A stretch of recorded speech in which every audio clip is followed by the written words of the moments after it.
Assalamualaikum Mas Tony. Waalaikumsalam warahmatullahi wabarakatuh, Pak Ihsan dan Wah, seluruh pendengar Rasil. mantap. Gimana Mas Tony? Lagi rihlah atau masih di Jakarta? Bolak-balik nih katanya. Masih di Jakarta dulu, Mantap, karena memang belum ke Kendari. Wah, belum ke Kendari karena pertumbuhan di Sulawesi tinggi sekali tuh.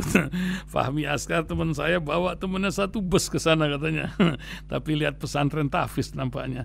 Para pendengar para pendengar ingin tahu ini apa masalah premanisme sudah sedemikian meresahkan sampai pemerintah membuat satgas premanisme. Innalillah. Nampaknya anak-anak yang pada nakal dalam persepsi Jawa Barat pun dijadikan sebuah kelinci percobaan masuk dalam camp tangsi militer, dididik secara militer. Tapi banyak yang mengkritiknya. Apa yang terjadi? Kan sudah banyak pejabat yang menjadi contoh. Ini kan masyarakat kita kan pada patrialistik, jadi melihat contoh. Karena korupsi macam sekarang sudah sedemikian saja, kata menterinya ini belum bisa dianggap kegentingan, jadi belum bisa dibuatkan perpu. Apa yang harus lebih genting lagi dengan keadaan sekarang, Mas Tony Rosid? Ya, belum lagi urusan tanah di Republik ini yang dikuasai hanya oleh 40 atau 60 keluarga saja dari tanah-tanah di berbagai tempat dunia ini. Apa yang Mas Tony lihat juga tentang bansos dan kebiri? Maksudnya yang nggak bisa melahirkan lagi, berkurang nanti kayak di Cina ini. Wah, luar biasa ini negeri antah berantah ini. Silakan Mas Tony, apa yang bisa diingatkan juga tentang halal bihalal dari TNI antara Pak Trisutrisno Prabowo dan teman-teman di TNI? Akankah menjadi cerita lain ketika Hang Heng Hong belum lama ini terjadi atas pemutasikan beberapa pejabat TNI? Ya, mungkin bisa memberikan pencerahan di 30 menit ke depan. Tafadhol, Mas Tony. Baik Pak Ihsan dan seluruh pendengar Rasil, Indonesia sebenarnya banjir masalah. Cuman dicicil isunya, dicicil beritanya yang kemudian menjadi perbincangan publik. Ini hanya dicicilan saja. Mana yang dimunculkan? Contoh misalnya korupsi di mana-mana ada. Cuman kemudian mana yang kemudian menjadi sebuah perbincangan dan isu publik? Ya baru dimunculkan satu, munculkan dua. Ya begitu juga tentang premanisme, Pak Ihsan dan semua pendengar Rasil. Premanisme contoh, kita kan tahu setiap ada proyek pemerintah, bahkan proyek personal, ya orang bangun perumahan kan, bangun perumahan dulu ketika saya beli di perumahan itu berdatangan itu preman-preman itu ya itu yang namanya barang turun material itu kan sudah ada tenaganya dari toko material di sana datang gitu ikut nurunin ikut ini akhirnya kosnya menjadi tinggi. Ya baik untuk orang-orang yang sedang renovasi rumah atau kemudian terutama pembangunan baru. Yang lebih mengerikan lagi ketika proyek-proyek pemerintah seperti jalan, trotoar, got, gorong-gorong gitu kan, terus macam-macam gorong-gorong kan 10 tahun ini menjadi sangat populer ya. Wow, luar biasa. Kemudian gedung-gedung dan sebagainya itu banyak sekali premannya. Ada preman yang sifatnya kelompok masyarakat, ada preman ormas, ada preman berdasi, ada preman oknum aparat, semuanya ngikut ada di situ sehingga mau tidak mau penganggaran terhadap proyek pemerintahan baik itu di tingkat di tingkat desa sampai kemudian APBD sampai kemudian di tingkat nasional itu ada namanya anggaran preman. Kalau enggak pengusaha rugi. Kira-kira kalau preman berdasi sekian, preman oknum aparat sekian, preman ormas sekian, preman jalanan sekian, itu masuk dalam perhitungan penganggaran. Meskipun tidak tertulis, tetapi itu menjadi sebuah pertimbangan. Kira-kira keuntungan kontraktor itu sekian setelah dipotong preman-preman itu. Sampai kapan ini terjadi? Ini terjadi kalau preman ini dihabisi, ya. Ini sebenarnya kan tidak perlu kemudian membuat satgas ya, tetapi penegakan hukum itu ketika dioperasikan ini akan menghilangkan preman. Tetapi ketika hukum tidak beroperasi secara tegas, secara baik, secara adil, maka kemudian terjadilah premanisme, dan ini sangat meresahkan bagi semua pihak, bukan hanya masyarakat, tetapi juga bagi para pengusaha, dan ujungnya pada akhirnya itu menambah kos ya dalam pagu anggaran, karena akan mempertimbangkan itu, mengurangi juga terhadap pendapatan para pendapatan para kontraktor, orang yang mengerjakan. Ya. Tentu ini sungguh sangat meresahkan.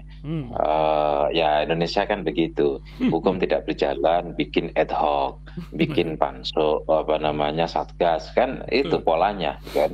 KPK itu kan nggak perlu ada kalau kalau kejaksaan jalan, kepolisian jalan dengan tegas memberantas korupsi, muncullah ad hoc. Tapi ad hocnya kok sudah berapa puluh tahun gitu loh. Masalahnya itu bukan ad hoc lagi jadinya, menjadi diresmikan aja menjadi sebuah lembaga, bukan diresmikan, menjadi lembaga permanen aja, bukan ad hoc lagi. Inilah menjadi persoalan. Maka nggak apa-apa lah, lebih bagus ada satgas premanisme daripada tidak ada yang pakai baju-baju seragam yang setiap lebaran, ya pokoknya baju seragam lah, setiap lebaran itu jalan-jalan itu ke toko-toko minta sesuatu. Ya akhirnya ormas didirikan untuk satu, bergaining, ya position, kemudian yang kedua untuk membuka untuk mendapatkan proyek, kemudian yang ketiga ya untuk gagah-gagahan dan sebagainya. Ya meskipun betul kita sepakat bahwa di dalam demokrasi ini ada kebebasan untuk berkumpul, kebebasan untuk berorganisasi, tetapi aturan main itu kan ada di dalam ADART. Jadi jangan kemudian ormas yang mengkritik pemerintah itu yang kemudian dibubarkan, tetapi preman yang meresahkan masyarakat bukan preman ya, ormas yang meresahkan masyarakat ya dibubarkan. Ya, kita akhirnya tidak memiliki sebuah standar moral, standar konstitusional, standar hukum yang jelas, standar aturan yang jelas berkaitan dengan ormas ini. Ada ormas yang dipelihara untuk kepentingan politik, ada ormas yang kemudian dibubarkan karena mengancam kepentingan politiknya. Jadi kita terjadi bias terhadap standar hukum kita, standar moral dan etika kita, yang pada akhirnya yang amburadul, negara menjadi negara preman. Kalau kemudian ada keributan yang dipanggil preman, ini kan ya sedih sekali kita. Itu ada keributan, ada orang yang berurusan perdata, ada orang yang berkonflik bersengketa, yang diajukan preman. Kenapa ini terjadi? Sekali lagi karena hukum tidak jalan. Kalau hukum berjalan tidak ada preman, Pak. Insan misalnya kalau ke Amerika ya nggak ada preman di sana, ya mafia ada tentu saja, tetapi tidak ada preman-preman ini. Homeless ada tetapi nggak ada preman. Copet ada ya di mana-mana, apalagi di Eropa Barat sekarang copet juga, tapi nggak ada preman gitu.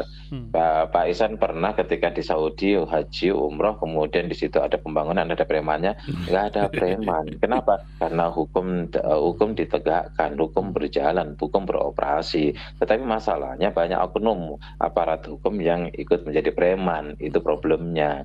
Seolah-olah kata teman saya ini seperti premanisme, ini seperti objek vital yang harus dijaga, dipelihara untuk menghidupi kelompok-kelompok tertentu dalam rangka ini. Ya contoh lah misalnya juga itu, saya suka ngomong sama keluarga, sama anak istri saya ketika saya jalan itu di pasar lewat, kita jalan menjadi sempit karena pasar di jalan itu dimakan oleh oleh pedagang kaki lima, yang itu mereka bayar setoran kepada preman-preman itu. Kalau saya jadi wali kotanya udah bubar dari kemarin itu.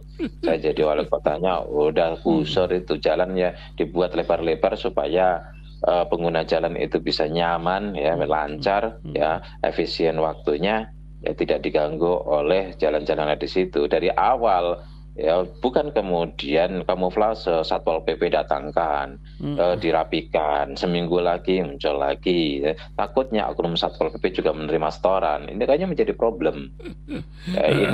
Ini merusak dalam jangka waktu. Jadi akhirnya tidak punya solusi jangka panjang.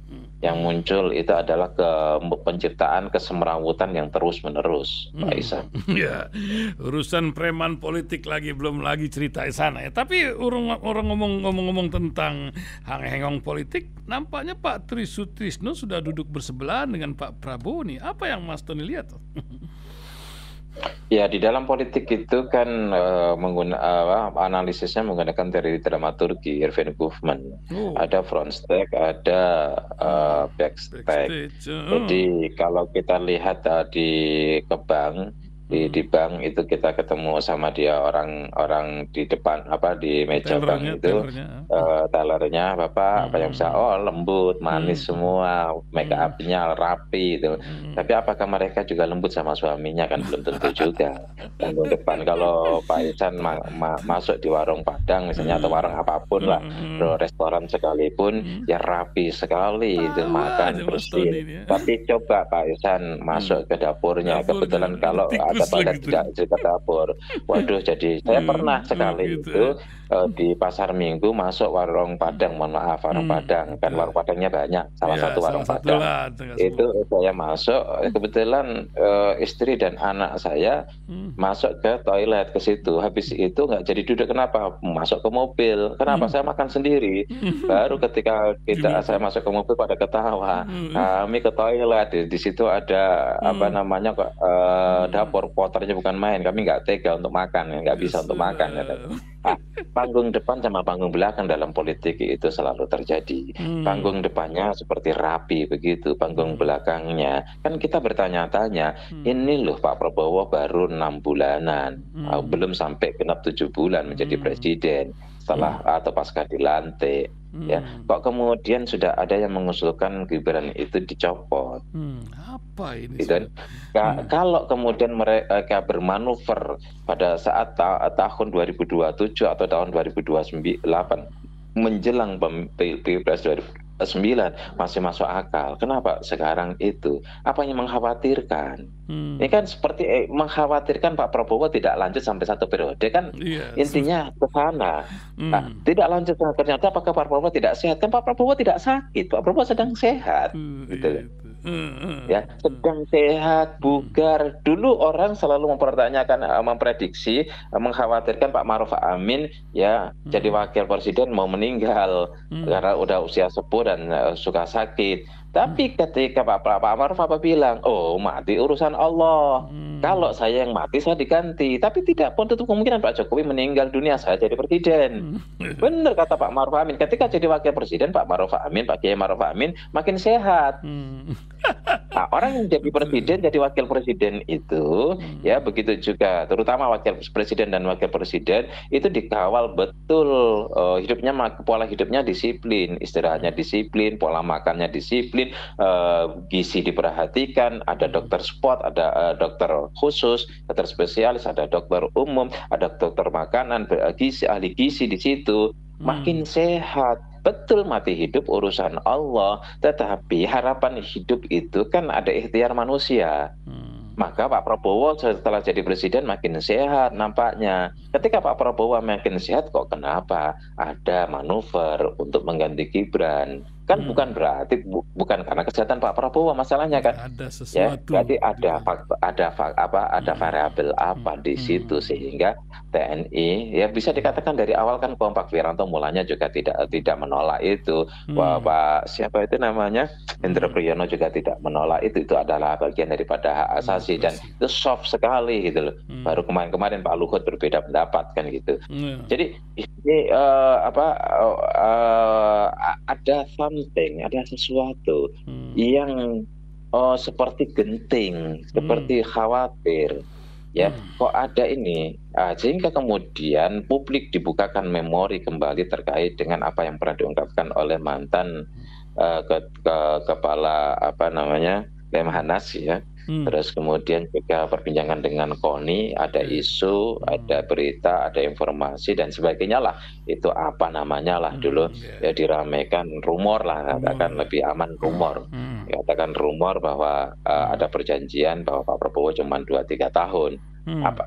Mau tidak mau sekarang publik dibukakan itu.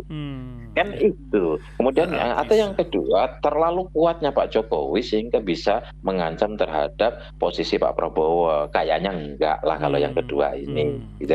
Yang kedua, sekuat-kuatnya orang luar tetap penguasa yang paling kuat. Kan gitu. Ya, sekuat-kuatnya, apalagi Pak Jokowi sudah menjadi mantan. Nah, ini yang kemudian menjadi pertanyaan publik.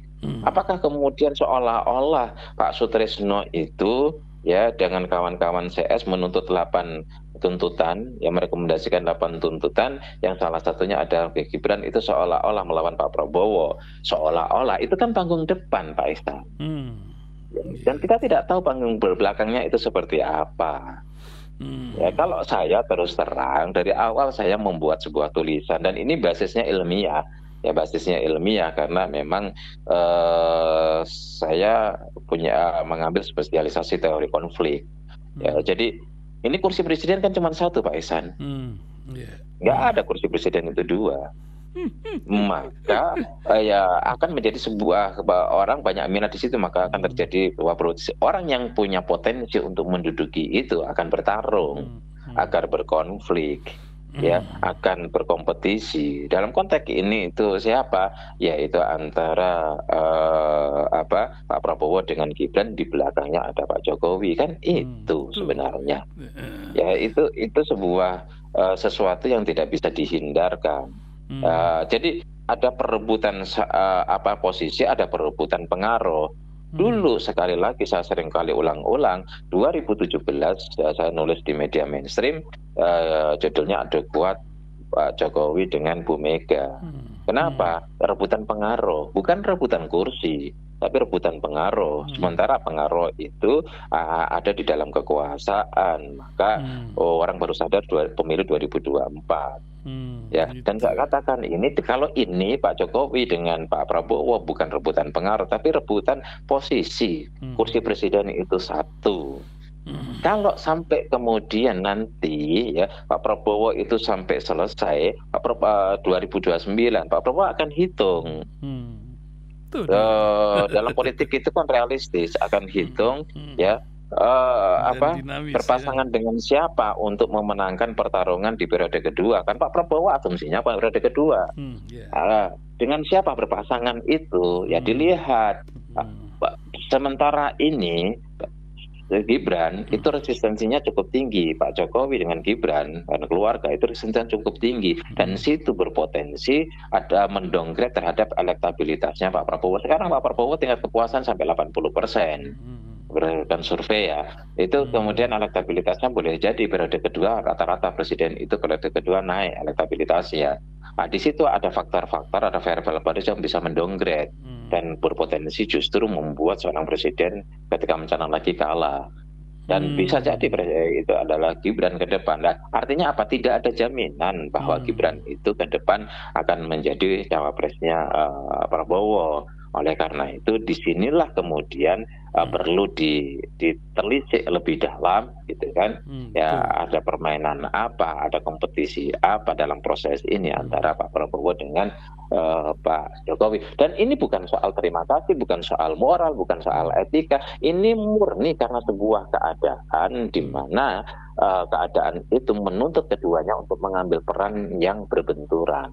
Itu Pak Ihsan. Ya Allah, ya luar biasa cerita di negeri kita ini.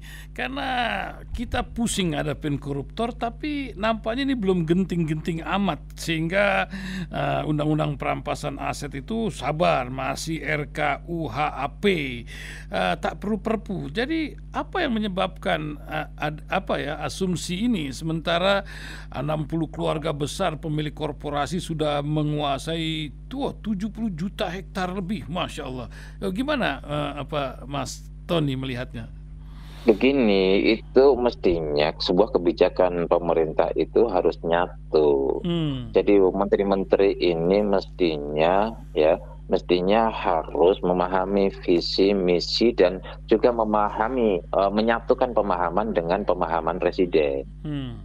Jadi jangan sendiri-sendiri. Contoh lah misalnya, ya, ini antara Presiden yang ngomong ketika Nusron Wahid bilang bahwa satu keluarga menguasai 1,8 juta hektar, ya, 1 juta hektar. Kemudian ada 60 keluarga itu menguasai 46% juta hektar, 40% tanah, ya, yang ada di Indonesia, di luar hutan, ya. Dari 70% sekitar 30 jutaan itu dikuasai oleh 60, berarti masing-masing keluarga mendapatkan 0,5 juta hektar, ya. Ya, terus kemudian pemerintah, di mana mereka ketika menguasai itu, jadi tidak ada masalah penguasaan, tidak ada masalah orang berprestasi secara bisnis kemudian menjadi kaya raya, itu tidak ada masalah, tidak boleh dilarang juga. Tetapi yang kemudian menjadi persoalan itu adalah gitu, bagaimana mereka cara menguasai, bagaimana proses mereka menguasai, sesuai dengan aturan apa enggak.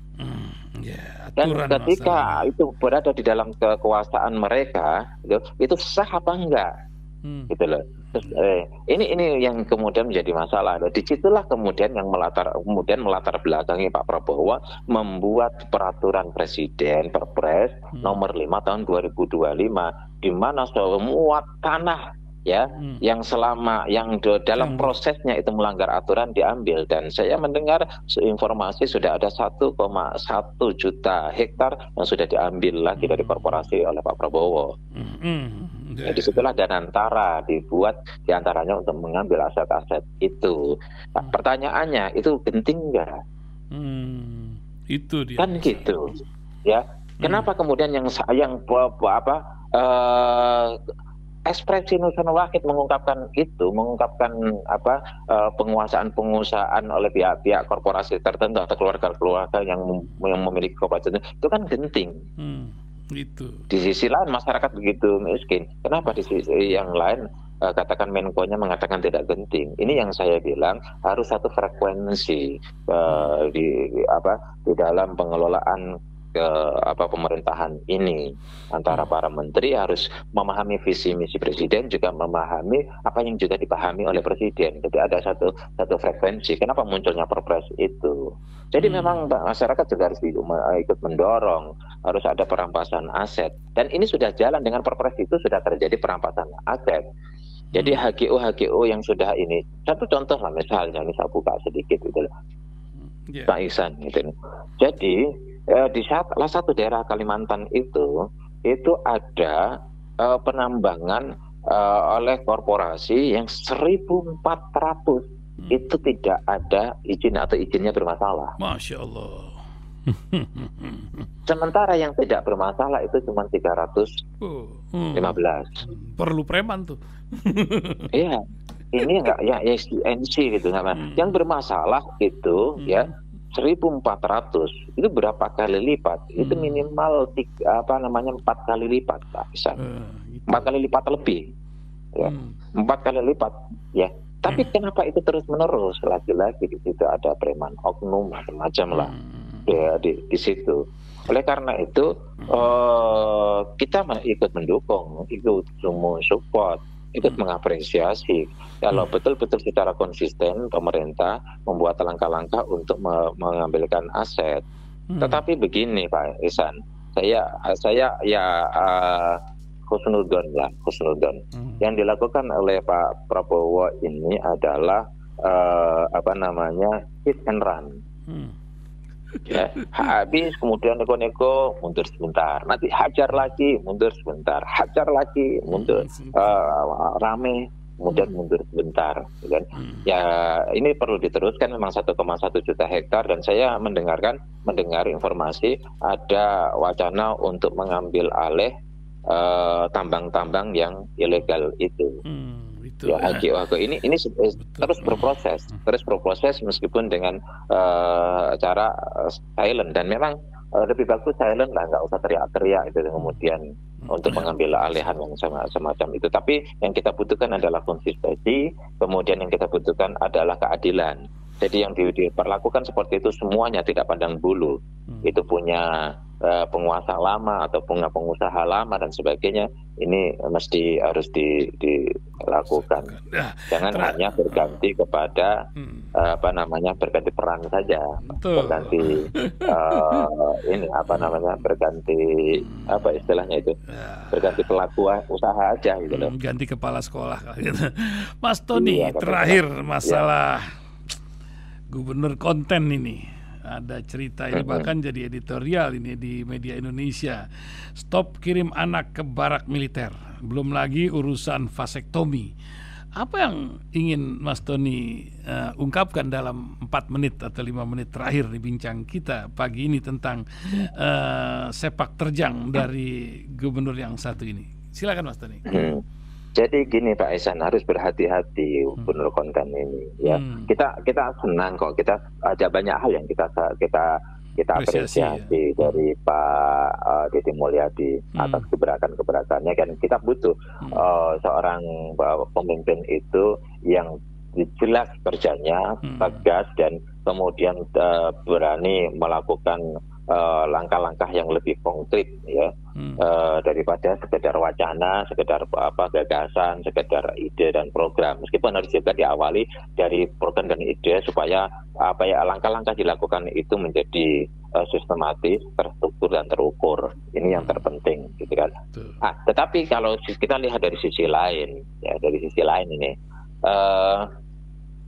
secara psikologi ya, mayority itu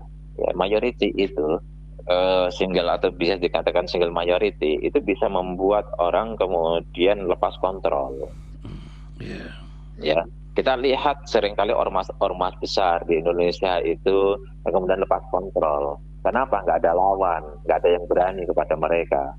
Nah, Deddy Mulyadi ini sedang berada di puncak apresiasi publik, sedang berada mendapatkan legasi dari publik, sedang dimanjakan oleh publik, oleh netizen, yang sehingga kemudian kalau ini tidak disadari membuat orang kemudian terlena.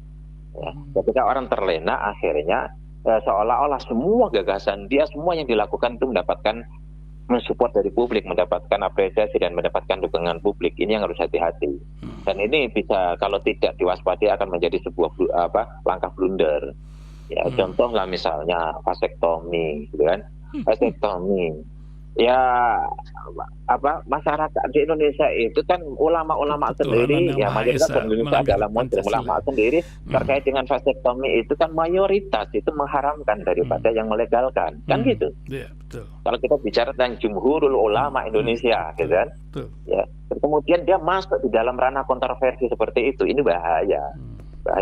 Ya, terus kemudian apalagi membandingkan, ini lagi kontra terhadap pemahaman mayoritas ulama dan mayoritas agamawan. Kalau anak banyak itu membebani negara, anak banyak itu kemudian menjadikan orang itu miskin. Kalau di Amerika, ya memang Indonesia bukan Amerika, tapi juga harus dipahami. Ya, di Amerika orang karena dulu terus dan Cina juga, gitu, Hongkong, ya, Jepang, kemudian Jepang. Jadi kesulitan sekarang ketika mereka dulu berupaya untuk menekan angka kelahiran, ya, dan itu betul-betul tertekan, menciptakan sebuah budaya untuk keluarga tidak beranak. Apa yang kemudian terjadi? Mereka ketakutan. Ini akan berakibat secara sosiologis, akibat secara psikologis, juga punya dampak secara ekonomi luar biasa. Makanya di Amerika itu orang diprediksi tahun 2030 penduduk aslinya itu akan jauh lebih sedikit daripada penduduk daripada imigran. Apa yang kemudian terjadi dilakukan oleh pemerintah Amerika? Orang yang punya yang menikah itu dikasih dispensasi pajak, punya anak satu dispensasi pajak lagi, punya anak. Nah, mereka malas untuk menikah, mereka meninggalkan kumpul-kumpul dan tidak ada kekhawatiran masa depan ekonomi, dan pada akhirnya ya pemerintah harus dengan begitu juga misalnya dengan Jepang, ada ketakutan, ada kekhawatiran, tingkat seksualitas berkurang, kemudian nafsu mereka punya anak juga berkurang, khawatir mereka akan terjadi pengurangan penduduk, dan itu berbahaya bagi pertumbuhan ekonomi. Sampai ada yang memberikan gagasan kepada saya, Kalimantan kalau mau cepat maju gitu, buka lagi seperti transmigrasi seperti Pak Harto. Datangkan makin banyak orang, ekonomi berputar. Pertumbuhan naik lah, ya, macam di Sulawesi sekarang. Di Papua misalnya, itu dibangun jalan di mana-mana, tetapi tidak punya nilai ekonomis yang tinggi, tidak seimbang antara anggaran yang dikeluarkan untuk infrastruktur jalan dengan dampak ekonominya. Kenapa? Ya karena masyarakatnya sedikit. Jalan itu kalau kemudian misalnya dibangun bagus-bagus, rigid atau aspal, itu 100 km. Yang pakai cuma 10 orang yang jalan setiap hari, nggak punya nilai ekonomis. Coba kalau kemudian di Papua itu misalnya banyak anak, ya didorong banyak anak, siapa yang banyak anak pajaknya dikurangi. Itu kan juga akan memberikan dorongan. Jangan kemudian di Jawa ini ya bahasa seperti itu bisa kontroversial. Dan nampaknya memang ini menjadi dunia podcast ya. Dunia podcast itu kalau sudah menjadi adaptif ya. Kayak adiktif. Panjat sosial kata orang ya gitu. Jadi kalau sehari itu tidak podcast 5 kali ya, itu rasanya ada yang kurang ya. Akan jauh lebih bagus gitu kan ya. Ditata dulu Pak Kang Deddy ini ya, membuat program-program yang matang ya, yang kemudian langkah-langkahnya dilakukan dengan sistematis. Podcast yang Kang Deddy lakukan itu udah bagus, tapi mesti lebih terukur lagi. Masya Allah. Makasih Mas Tony. 33 menit sudah kita berbincang pagi hari ini, dan nampaknya kita harus akhiri. Sebagai closing statement, apa yang ingin Mas Tony sampaikan di 30 hari menjelang Idul Adha ketika orang sudah mulai berangkat pergi haji? Silakan Mas Tony.